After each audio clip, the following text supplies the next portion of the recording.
Do you write all of your material? I don't physically write it down, but I do write. Everything I say is me. It comes from you. It comes from me. You don't get help, is what I'm asking. No, I get help from a friend of mine who watches my.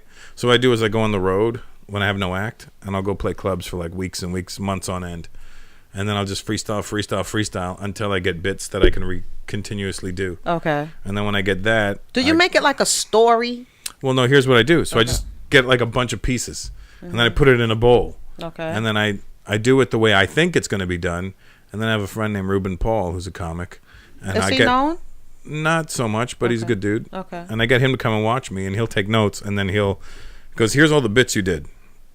Now here's the order they should go in. Oh, that's dope. So he makes it make sense from beginning to end, whereas I would have just like this joke that I ended with might have been in the middle at some point, and he goes, no, that should be your closer, and this should be here, and this all links together, so it all flows better. So this is someone clearly you highly respect.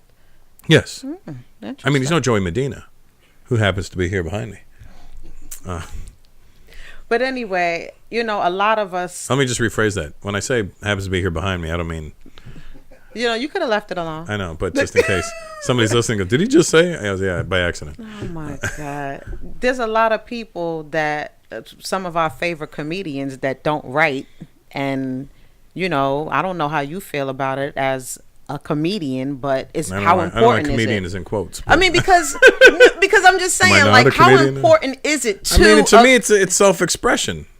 So you should be expressing what you feel. There's a lot of people that rhyme that don't write either, and we just accepted it. You know what I'm saying? It depends on what they're rhyming about, right? Does it really matter? I don't know, because I'm not a rapper. But I want to hear... when I watch a comic, I want to hear their thoughts. Right. I mean, I could see how somebody would get help, like somebody... when you're a big enough name, people kind of figure out your rhythm and how you think to a certain degree. And some people think laterally to you, and their jokes are never gonna make it. So they go, "Hey man, I got this bit that I think will fit you really well." Right. And then you pass it over to them. And that's okay. I mean, Joey's handed me a joke before, which is it's one of his jokes, and I thought it was hilarious. And then I passed it back.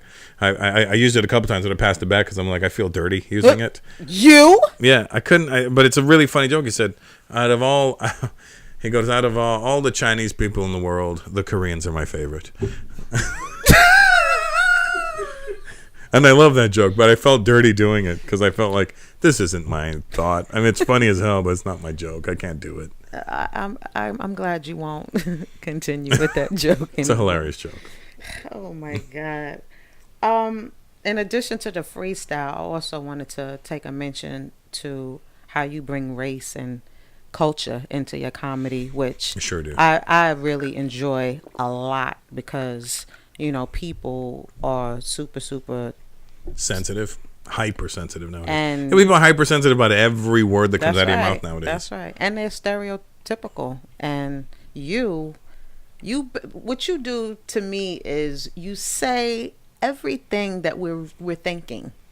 Yes. Kind of like Leschea show. Yeah.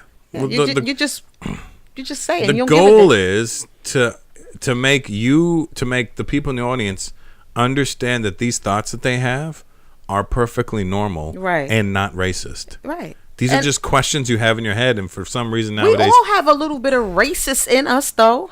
I think we all do. It's by default. Not racist. It's more prejudice. Like we prejudge a lot of things based on what we think we know about people, fair. and that's not wrong. It's just the human nature, right? You may look at pit bulls and go, they're going to attack you, and then you meet this pit bull and it's sweet as hell. That's true. And you go, maybe I was wrong. That's good analogy. So that's everybody. I mean, it's human nature. My dad, all my friends growing up are black. My dad called them Negroes till the day he died. Right. Because he was born in 1925. I don't think that's racist. No, but my dad would get pleasure. Unless he didn't call us niggers. No, he never did that. But he got pleasure out of saying it because he would extend it. Did he use a hard N? No, he'd be like this. Russell, these Negroes are here to see. He would always emphasize the me. He would always. And then I dated this girl. She was black and Chinese. She was a Negro? She was black and Chinese. Oh. Jamaican. Really beautiful. Okay. And my dad used to call her the Chigro. So Russell, your father was a bit of a comedian. The Chigro is on the phone, or he used to call her the Blink, which was even worse. I swear, that's what he did. It's terrible. Russell, the Blink is on the phone. Like in this day and age, imagine the backlash he would get if he was. I think my dad checked out Please because look. of that. Please look. Your father is no longer with us, No, right? it's been 14 years now, but I think he checked out knowing the direction the world was going. He was like, I'm not sticking around with this. I got too much in me. Boy. How did he pass, Russell? Cancer. I'm sorry. Rest in peace to your dad. I saw somebody with a "fuck cancer" T-shirt and it bothered me. Why? Because do you think cancer knows? Like you're telling it, "Oh, fuck you, cancer." Well, it doesn't really matter. He's still gonna fucking They're kill just you. being expressive. I know, but it sucks. There's better ways. Why don't we just? Why don't we find a cure for this bullshit? How do we do that? I don't know. Eat like you guys, because you guys eat all organic and healthy and stuff. That would be him. No, Not there You're a yet. normal human like us. Yeah, sorta. Yeah. He's an elitist. Elite.